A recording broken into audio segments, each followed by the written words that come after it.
नमस्कार दोस्तों। पीएससी अड्डा के यूट्यूब चैनल पर आप सभी का हार्दिक स्वागत है। दोस्तों, एमपीपीएससी प्रीलिम्स के लिए 10 अलग अलग यूनिट्स में उसका सिलेबस जो है उसको डिवाइड किया हुआ है, जिसमें से जो यूनिट 7 है उसको हम कंप्लीट कर रहे हैं। और इस कड़ी में हमारी आज की 5वीं क्लास है, जिसमें हम भारत के प्रमुख वैज्ञानिक संस्थान के बारे में पढ़ने वाले हैं। तो major scientific institution of India जो है वो कौन कौन से हैं, जिसमें से जो पिछली क्लास थी यानी कि हमारी 4th क्लास थी उसमें हमने CSIR के बारे में पढ़ा था। और आज की क्लास में हम इसरो के बारे में पढ़ने वाले हैं। इसरो का जो सामान्य परिचय है, कब स्थापना हुई, मुख्यालय कहाँ पर है, वर्तमान में कौन क्या है, कितने सेंटर्स हैं, उनके बारे में बात करेंगे। साथ साथ में इसने अभी तक जो है कौन कौन सी उपलब्धियां हासिल की हैं उसके बारे में हम आज के वीडियो में बात करने वाले हैं। तो दोस्तों, आप भी एमपीपीएससी प्री में अच्छा स्कोर करना चाहते हैं और अगर इस टॉपिक से प्रश्न बनता है तो उसको हल करना चाहते हैं अच्छे तरीके से, तो आज के वीडियो को अंत तक जरूर देखें, ताकि इसरो से संबंधित जितने भी प्रश्न बन सकते हैं, क्योंकि 2021 की एमपीपीएससी प्री में भी यहाँ से प्रश्न जो है बना था। तो जितने भी प्रश्न बनने की संभावना है उन सारे प्रश्नों पर हम चर्चा करेंगे, उन सारे टॉपिक्स को अच्छे से पढ़ेंगे। तो चलिए शुरुआत करते हैं सबसे पहले इसके सामान्य परिचय से। तो दोस्तों, सबसे पहले बात आती है कि 2021 में प्रश्न क्या पूछा गया था। तो बहुत ही सिंपल प्रश्न पूछा गया था कि इसरो का फुल फॉर्म क्या है। इतना सिंपल प्रश्न, इतना साधारण प्रश्न, 90% स्टूडेंट को इसका जवाब आता था। कुछ स्टूडेंट ऐसे थे जिन्होंने इसका जो जवाब है वो गलत दिया है, ऐसा भी हुआ है। ऐसा नहीं कि 100% स्टूडेंट ने इसका सही जवाब दिया है, क्योंकि नॉर्मली जो फुल फॉर्म वाली चीज है वो एमपीपीएससी पूछता है। तो जितने भी वैज्ञानिक संस्थान है, जितने भी इंस्टीट्यूशन है, उसके अलावा जितने भी राष्ट्रीय और अंतर्राष्ट्रीय संगठन है, इनके फुल फॉर्म जो है हमें याद होने चाहिए, यहाँ से प्रश्न जो है पूछे जा सकते हैं। तो बात कर लेते हैं क्या है इसरो का फुल फॉर्म। तो इसका फुल फॉर्म है Indian space research organisation. Indian space research organisation, है ना, ये इसका फुल फॉर्म था। तो ये तीसरे नंबर पर उसमें जवाब भी था, तो आपको ये लगाना था कि इसका फुल फॉर्म क्या हो जाएगा, इंडियन स्पेस रिसर्च ऑर्गेनाइजेशन हो जाएगा। या इसको आप हिंदी में क्या कहेंगे, तो हिंदी में इसको हम कहेंगे भारतीय अंतरिक्ष अनुसंधान संगठन। अब दोस्तों बात करते हैं कि इसकी स्थापना कब हुई। तो इसकी स्थापना यानी कि भारतीय अंतरिक्ष अनुसंधान संगठन की स्थापना 15 अगस्त 1969 को हुई थी। बट इससे पहले एक कहानी है कि भारत में अंतरिक्ष से संबंधित जो कार्यक्रम है उनकी शुरुआत कब हुई थी, किस प्रकार से हुई थी। यानी कि जब भारत आजाद हुआ तो अंतरिक्ष के क्षेत्र में उसने किस प्रकार से कदम रखा। बात है दोस्तों 15 अगस्त 1947। 15 अगस्त 1947 को हमारा देश जो है वो क्या हुआ, आजाद हुआ है। सबको पता है कि हम आजादी का उत्सव मनाते हैं, स्वतंत्रता दिवस मनाते हैं 15 अगस्त को। तो इसी तारीख को चुना गया 1969 में और इसकी जो है स्थापना की गई। बट डायरेक्टली अंतरिक्ष अनुसंधान संगठन जो है उसकी स्थापना नहीं की गई, उससे पहले अंतरिक्ष कार्यक्रम की शुरुआत हुई थी। फिर अंतरिक्ष से संबंधित एक समिति बनी थी, उस समिति ने अंतरिक्ष से संबंधित कार्य करने प्रारंभ किए थे। फिर भारत सरकार के संज्ञान में ये चीजें आई और उन्होंने जो है अंतरिक्ष अनुसंधान संगठन की स्थापना की।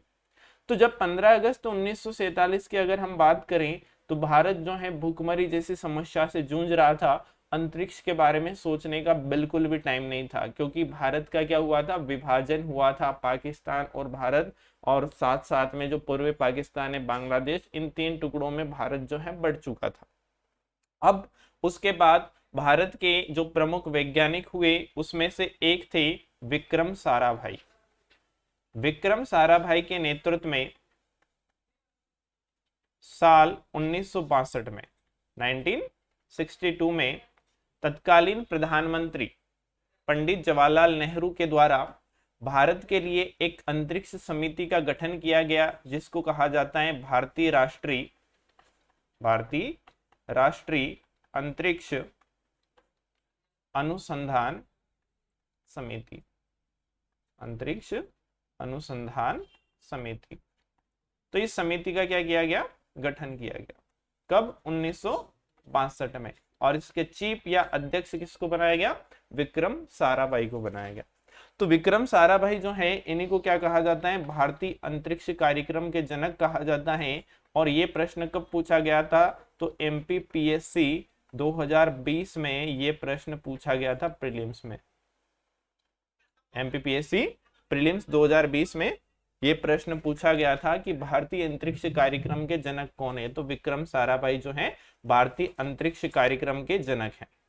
उसके बाद बात आती है कि 1962 में ये समिति गठन किया गया। तो फिर इस समिति ने किस प्रकार से अंतरिक्ष से संबंधित कार्य किया, तो शुरुआती दौर में अगर हम देखें तो भारत के पास स्पेस से संबंधित यानी कि अंतरिक्ष से संबंधित कोई टेक्नोलॉजी नहीं थी, किसी भी प्रकार की कोई सुविधा नहीं थी। तो इन लोगों ने अंतरिक्ष कार्यक्रम की शुरुआत करने के लिए शुरुआत में बैलगाड़ी और साइकिल तक का सहारा लिया।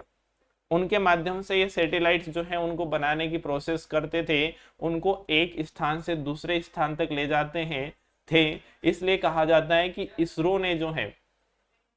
इसरो ने साइकिल से लेकर चंद्रमा तक का, यहाँ तक कि साइकिल से लेकर मंगल ग्रह तक का सफर जो है वो किया है। तो ये काफी बड़ी उपलब्धि है इसरो के लिए कि साइकिल और बैलगाड़ी से जिस संगठन की शुरुआत हुई थी, जिस समिति की शुरुआत हुई थी, आज वो विश्व के 6 बड़े अंतरिक्ष स्पेस में से एक है। जिसमें जैसे कि नासा आता है, चाइना का जो अंतरिक्ष संगठन है, जो संगठन है अंतरिक्ष अनुसंधान, वो आता है, रूस का आता है। तो ऐसे विश्व के 6 बड़े बड़े संगठन में एक किसका नाम आता है, इसरो का नाम आता है। तो फिर क्या हुआ भैया, तो बात आती है 1963 की। तो 1963 में इन लोगों ने क्या किया कि साइकिल के माध्यम से, बैलगाड़ी के माध्यम से एक साउंड रॉकेट जो है यानी कि साउंडिंग रॉकेट जो है उसका सफल प्रक्षेपण किया। और ये कहां से किया गया, तो केरल के थुम्बा से किया गया। केरल के थुम्बा यानी कि केरल में थुम्बा नामक एक जगह है जो आज एक अंतरिक्ष अनुसंधान का एक केंद्र भी बना है। तो केरल के थुम्बा नामक स्थान से क्या किया इन्होंने, अंतरिक्ष से संबंधित पहला जो है प्रक्षेपण किया एक रॉकेट का, और उसमें इनको जो है सफलता मिली। उसके बाद भारत सरकार जो है उसका रुझान अंतरिक्ष की ओर और बढ़ गया। और धीरे धीरे 1969 तक आते आते विक्रम साराभाई के नेतृत्व में जो ISCOPER था, यानी कि ISCOPER भारतीय राष्ट्रीय अंतरिक्ष अनुसंधान समिति, इसको INCOSPER के नाम से जाना जाता है। INCOSPER जो था स्पेस रिसर्च है ना, ISCOPER के नाम से इसको जाना जाता था। तो इसको कन्वर्ट कर दिया किसमें, इसरो में, यानी कि इसको भारतीय अंतरिक्ष अनुसंधान संगठन के रूप में कन्वर्ट कर दिया। और इसकी स्थापना हो गई 15 अगस्त 1969 को। और इसका जो हेडक्वार्टर बनाया गया वो कहां पर बनाया गया, बेंगलोर में बनाया गया। तो ये तो इसकी शुरुआती बात है कि किस प्रकार से इसकी स्थापना हुई, किस प्रकार से अंतरिक्ष से संबंधित शुरुआती कार्य किए गए, फिर इसमें कैसे सफलता मिली। सफलता मिलने के बाद इसको क्या किया गया कि भारतीय अंतरिक्ष अनुसंधान संगठन के रूप में गठित किया गया। और इसका हेडक्वार्टर कहां पर बनाया गया, बेंगलोर में बनाया गया। इसके पहले जो अध्यक्ष बने थे वो बने थे डॉक्टर विक्रम साराभाई।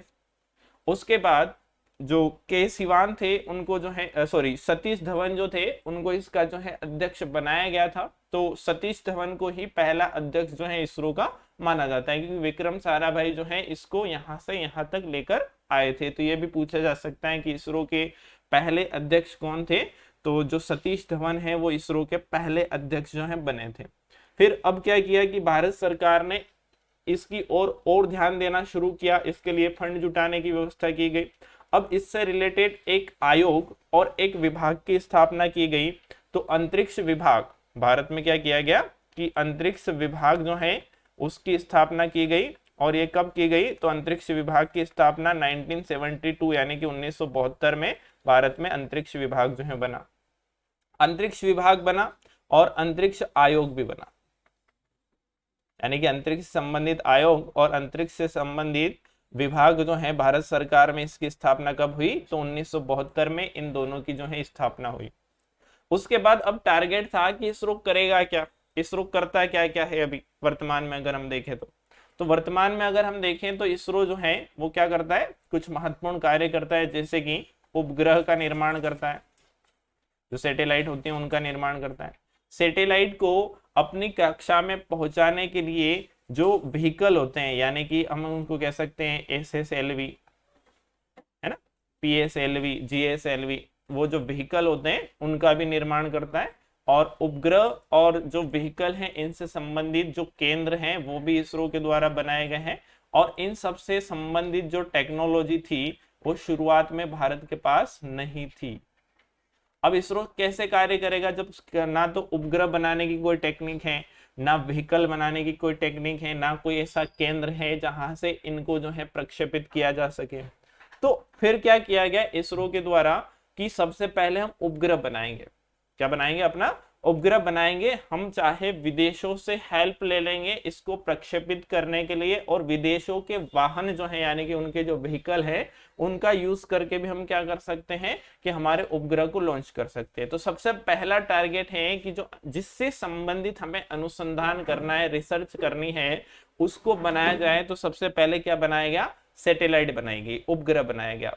और यहाँ से जो इसरो है उसकी उपलब्धियां शुरू होती हैं। इसके अलावा इसरो से संबंधित कुछ और भी प्रश्न जो है पूछे जा सकते हैं, जैसे कि वर्तमान में इसके अध्यक्ष कौन है, ऐसा प्रश्न भी बन सकता है।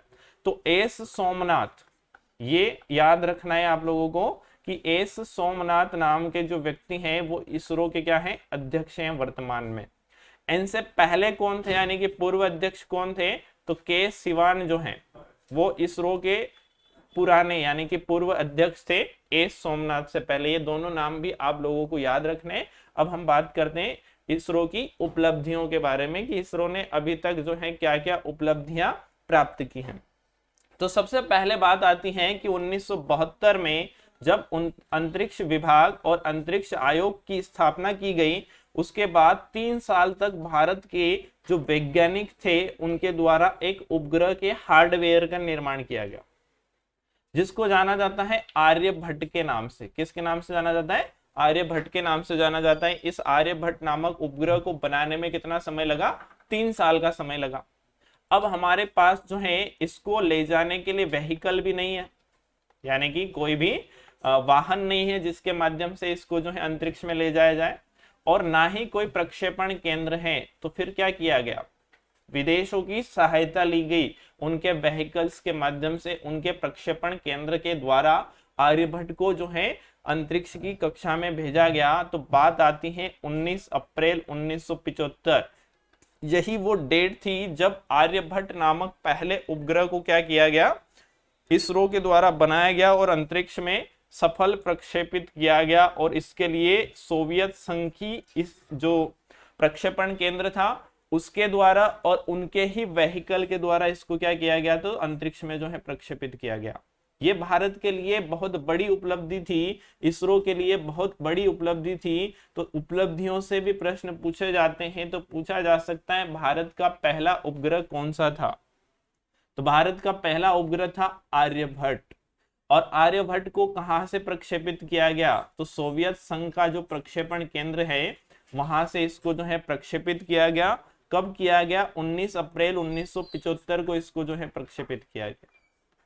फिर उसके बाद भारत का जो इसरो था यानी कि इंडियन स्पेस रिसर्च ऑर्गेनाइजेशन, भारतीय अंतरिक्ष अनुसंधान संगठन, उसके द्वारा और क्या कार्य किए गए? तो अब ये उपलब्धि मिल चुकी थी भारत को कि वो अंतरिक्ष के लिए क्या बना सकता है? उपग्रह बना सकता है। तो अब सामने जो टारगेट था वो ये था कि हमें क्या करना है? तो अब हमें ऐसा करना है कि दूसरे देशों के व्हीकल्स, दूसरे देशों के प्रक्षेपण केंद्र के ऊपर निर्भर ना रहना पड़े, इसलिए इस ओर जो है अब हमें काम करना है।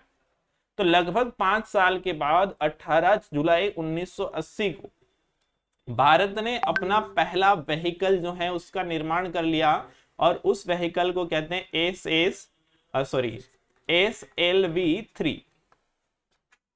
SLV-3 के नाम से उसको जाना गया। तो इसका निर्माण कब कर लिया? 1980 में। और सफल जो प्रक्षेपण है इसका भी किया गया।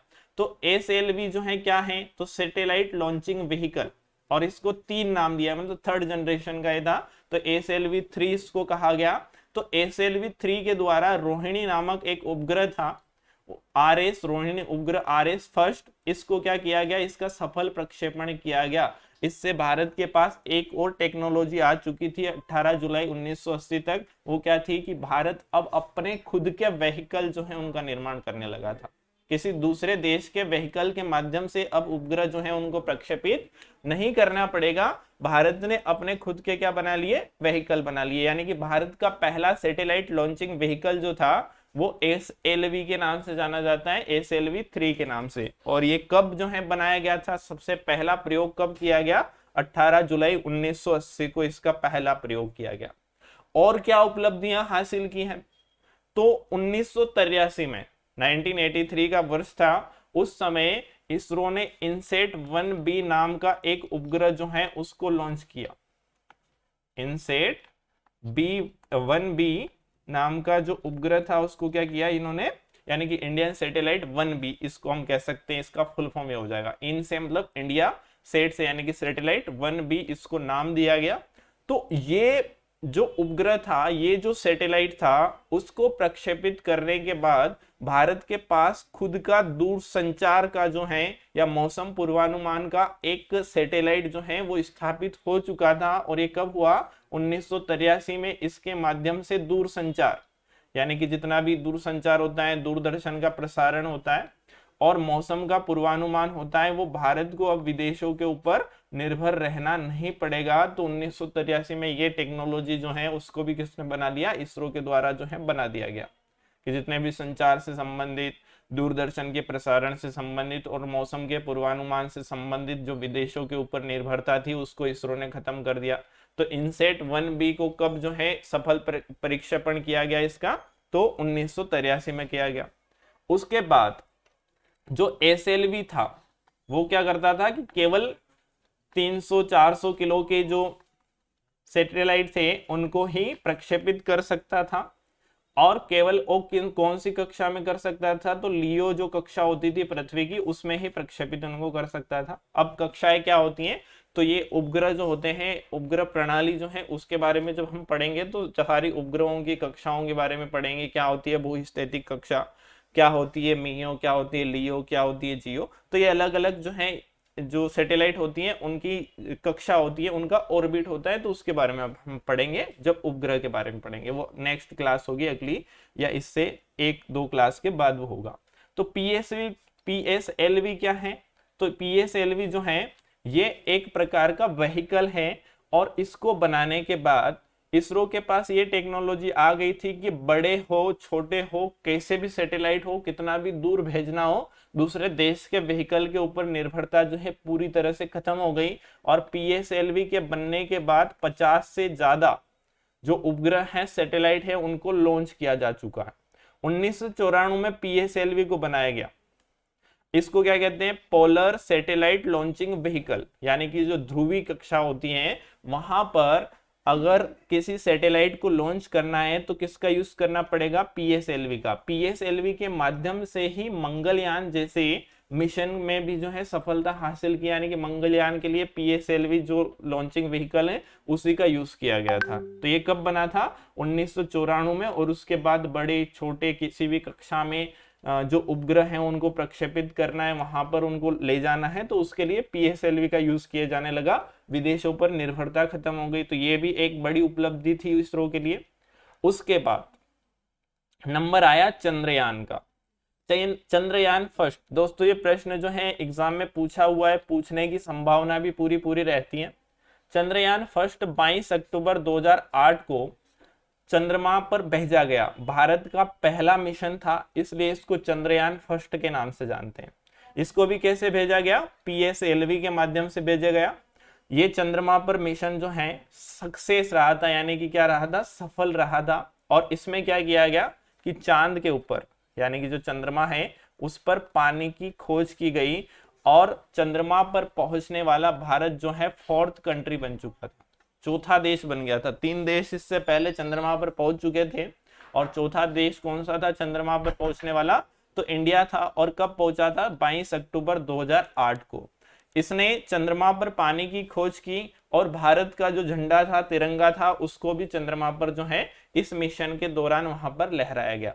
तो इसमें सफलता मिली। उसके बाद चंद्रयान 2 भी बनाया गया और अभी वर्तमान में चंद्रयान 3 पर भी काम जो है इसरो कर रहा है। उसके बाद और क्या उपलब्धियां मिली इसरो को, तो इसरो ने एक मिशन मोम जिसको मंगलयान कहते हैं उसको भी प्रक्षेपित किया 2014 में, और ये भी किसके माध्यम से प्रक्षेपित किया गया, PSLV के माध्यम से, जो 1994 में बनाया गया था इसरो के द्वारा। अब केवल 450 करोड़ रुपए में इस मिशन में सफलता हासिल की, फर्स्ट टाइम यानी कि पहली बार में भारत ने मंगल के लिए कोई मिशन बनाया और उसमें सफल हो गया। ये क्यों बनाया गया कि मंगल पर जीवन की खोज करने के लिए मंगलयान जो है बनाया गया था। कब इसको प्रक्षेपित किया गया, 2014 में इसको प्रक्षेपित किया गया। किसके माध्यम से किया गया, PSLV के माध्यम से किया गया, और इसमें जो है भारत को सफलता मिली। आज भी वहां से जो डेटा है ये मंगलयान इसरो तक भेजता है, यानी कि इसरो को वहां की जानकारी देता है कि वहां पर पानी की खोज भी करेगा, वहां पर जीवन की खोज भी करेगा। सबसे सस्ता और पहली बार में इसरो ने मंगल तक पहुंचने की जो यात्रा है उसको जो है कंप्लीट किया है।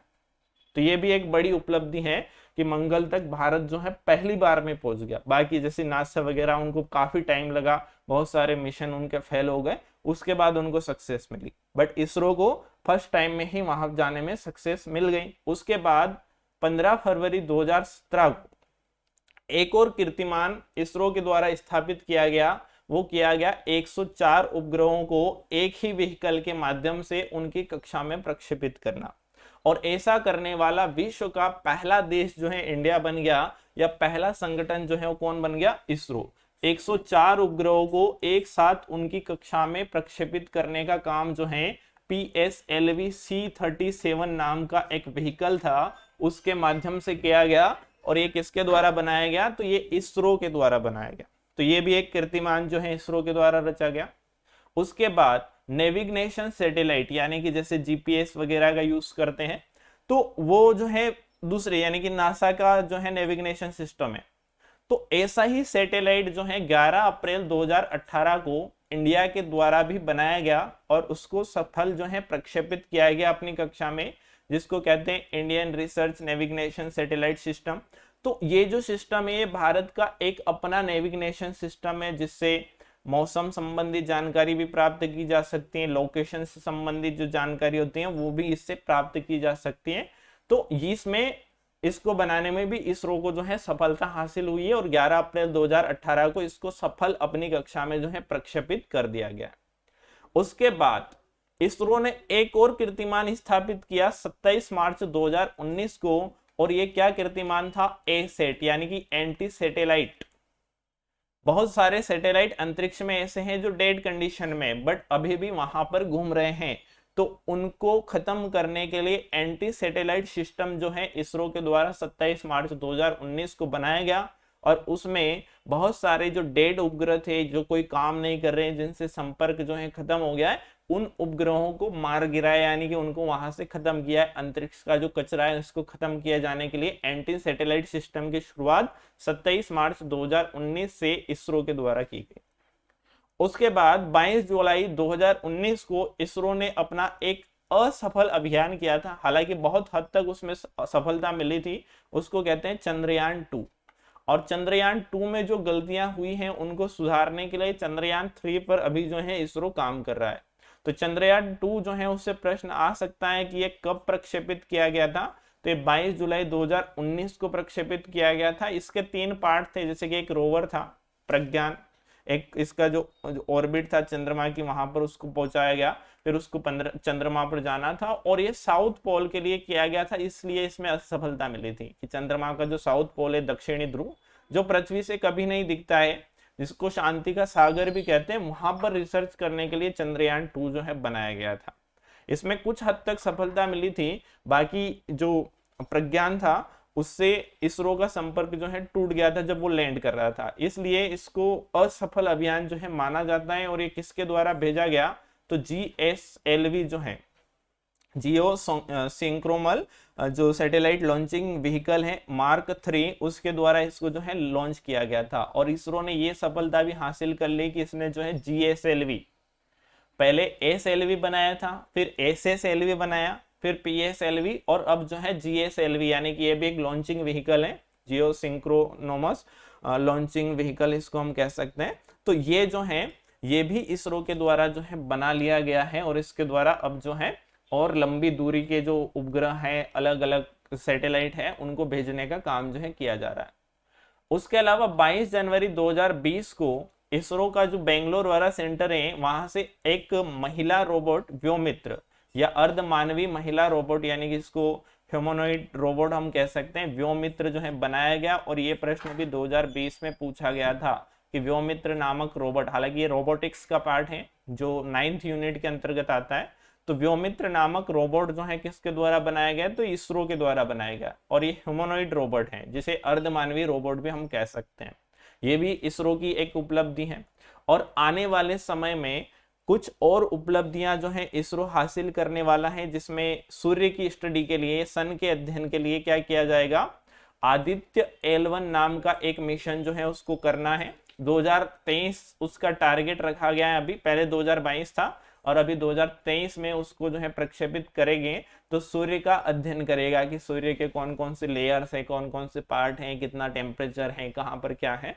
तो इस प्रकार से सूर्य का अध्ययन करने के लिए इसरो अपने आगामी मिशन में आदित्य L1 नाम का मिशन जो है उसको कंप्लीट करेगा। इसके ऊपर इसरो काम कर रहा है। उसके अलावा भारत अपना एक अंतरिक्ष स्टेशन जो है तैयार करेगा 2030 तक, और इसके लिए भी क्या कर रहा है, अंतरिक्ष में एक स्टेशन बनाया जाएगा जो नासा कर चुका है, और 2030 तक जो है कौन कर लेगा, इसरो भी इसको कंप्लीट कर लेगा। तो ये भी एक बड़ी उपलब्धि हो जाएगी 2030 तक इसरो के पास। उसके अलावा कुछ और मिशन है जिनको इसरो अपने आगामी समय में कंप्लीट करने वाला है, जैसे कि गगनयान। तो गगनयान जो है किसके लिए बनाया गया, तो अंतरिक्ष के लिए बनाया गया है, और ये मानव युक्त होगा, यानी कि इसमें मानव को भी भेजा जाएगा गगनयान में। तो ये GSLV Mark 3 जो लॉन्चिंग व्हीकल है उसके माध्यम से भेजा जाएगा। उसके अलावा चंद्रयान 3 के ऊपर भी काम कर रहा है, और जो गलतियां चंद्रयान 2 में हुई थी उनको सुधारा जा रहा है। उस पर जितने भी सुझाव मिले हैं वैज्ञानिकों के द्वारा उनके ऊपर काम कर रहा है इसरो, और चंद्रयान 3 जो है उसको अब आगे अपने समय में कंप्लीट करने वाला है। उसके अलावा अगर हम बात करें तो जो इसरो है उसका केवल एक केंद्र नहीं है, उसके बहुत सारे केंद्र हैं जहां से अंतरिक्ष से संबंधित काम किए जाते हैं। तो एक केंद्र कहां पर है, तिरुवनंतपुरम में, केरल का जो तिरुवनंतपुरम है वहां पर विक्रम साराभाई अंतरिक्ष केंद्र है, जिसको VSSC कहा जाता है, विक्रम साराभाई अंतरिक्ष केंद्र। ये कहां पर है, तिरुवनंतपुरम में। क्या काम किया जाता है यहाँ पर, तो यहाँ पर उपग्रह बनाने का काम किया जाता है। तरल प्रणोदन प्रणाली केंद्र जो है वो भी तिरुवनंतपुरम में, जिसको LPSC के नाम से जाना जाता है। यहाँ पर क्या किया जाता है, तो जो ईंधन होता है कि जो रॉकेट है उनके लिए ईंधन, तरल प्रणोदन का मतलब है ईंधन बनाने के लिए यहाँ पर काम किया जाता है। सतीश धवन अंतरिक्ष केंद्र, सतीश धवन जो है इसरो के फर्स्ट अध्यक्ष थे, तो उनके नाम पर शार नाम से जो है एक केंद्र रखा गया है जो श्री हरिकोटा है, और यहाँ से क्या किया जाता है, तो यहाँ से रॉकेट जो है उनका प्रक्षेपित करने का काम करते हैं। श्री हरिकोटा से, आंध्र प्रदेश में एक द्वीप पड़ता है श्री हरिकोटा, तो वहां से क्या किया जाता है, सतीश धवन अंतरिक्ष केंद्र से सारे जितने भी रॉकेट हैं उनको प्रक्षेपित करने का काम जो है किया जाता है। उसके बाद इसरो प्रणोदन परिसर, ये कहाँ पर है, तो ये महेंद्रगिरी में है। इसरो सैटेलाइट सेंटर कहाँ पर है, बेंगलोर में है। अंतरिक्ष अनुप्रयोग केंद्र कहाँ पर, अहमदाबाद में। ये सारी चीजें यानी कि सारे सेंटर्स के नाम जो है आप लोगों को याद करने हैं। यहाँ पर सारे सेंटर्स पे क्या किया जाता है कि जो स्पेस से संबंधित जितनी भी टेक्नोलॉजी है, अलग अलग सेंटर पर अलग अलग प्रकार के कार्य किए जाते हैं, और सबका हेडक्वार्टर कहाँ पर है, तो सबका हेडक्वार्टर बेंगलोर में है, बट अलग अलग केंद्रों के अलग अलग जगह पर ऑफिस है या अलग अलग जगह पर जो है हेडक्वार्टर्स है। उसके अलावा नेशनल रिमोट सेंसिंग सेंटर कहाँ पर है, तो ये हैदराबाद में है। इसरो इनर्शियल सिस्टम यूनिट कहाँ पर है, तिरुवनंतपुरम में। विकास और शैक्षिक संचार इकाई कहाँ पर है, तो अहमदाबाद में। और ये सारे सेंटर्स किसके हैं, तो ये इसरो के ही केंद्र है, इसरो से ही जुड़े हुए सारे संस्थान है, या उसकी प्रयोगशाला भी हम इनको कह सकते हैं। तो उम्मीद करता हूं दोस्तों कि आज के वीडियो में इसरो के बारे में जो हमने देखा, इसरो की उपलब्धियों के बारे में जो देखा, वो चीजें आपको समझ में आई होगी। आई होप कि आपको चीजें समझ में आ गई हैं। अगर आपको वीडियो अच्छा लगा हो तो वीडियो को लाइक करें, अपने दोस्तों में शेयर करें, और अभी तक आपने पीएससी अड्डा का यूट्यूब चैनल सब्सक्राइब नहीं किया है तो जल्दी से हमारे चैनल को सब्सक्राइब करें। इसके साथ एक महत्वपूर्ण जानकारी और है आपके लिए कि अगर आप एमपीपीएससी प्री, एमपीपीएससी मेंस की कंप्लीट तैयारी फ्री में करना चाहते हैं। कंप्लीट तैयारी क्या होता है कि सबसे पहले हमें कंटेंट मिले, कंटेंट के बाद एग्जाम से रिलेटेड सारी डिटेल मिले, उसके बाद वीडियो कोर्सेज मिले, उसके बाद सारी तैयारी हम कर लें तो उसका परीक्षण करने के लिए टेस्ट सीरीज हमें मिले, और टेस्ट जो है उसके आंसर भी मिले। और ये सारी चीज़ें जब हमें फ्री में मिल रही हैं तो ये कहाँ पर मिल रही हैं, तो इसके लिए आपको क्या करना है, पीएससी अड्डा ऐप जो है वो डाउनलोड करना है प्ले स्टोर से, वहाँ पर ये सारी चीज़ें आपको फ्री में मिल जाएगी। ठीक है, तो अगर आप रियलिटी में तैयारी करना चाहते हैं एमपीपीएससी की तो पीएससी अड्डा जो है बेस्ट सॉल्यूशन है आपके लिए, और वो भी फ्री में आपको सारी चीज़ें प्रोवाइड करवा रहा है। कोई चार्जेस नहीं है, कोई फीस नहीं है। तो केवल क्या करना है आपको कि अपने 1.5 GB में से 10 GB जो 10 MB जो है यहाँ पर इस ऐप को डाउनलोड करने में लगाना। ठीक है, तो उम्मीद करता हूँ कि आप जो हैं इस चीज़ से बहुत कुछ सीखे होंगे। आज के लेक्चर से बहुत सारी चीज़ जो है आपको याद हुई होगी, और आप अपना कंप्लीट यूनिट 7 अगर पढ़ना चाहते हैं तो वीडियो के डिस्क्रिप्शन में आपको बहुत सारे जो वीडियो हैं, बाकी के जो वीडियो हैं यूनिट 7 के, उनके लिंक मिल जाएंगे, तो वहाँ से भी आप जा सकते हैं। या ये जो प्ले लिस्ट जहाँ पर आप देख रहे हैं यहाँ पे भी सारे वीडियो को आप जो है चेक कर सकते हैं, देख सकते हैं। Thank you.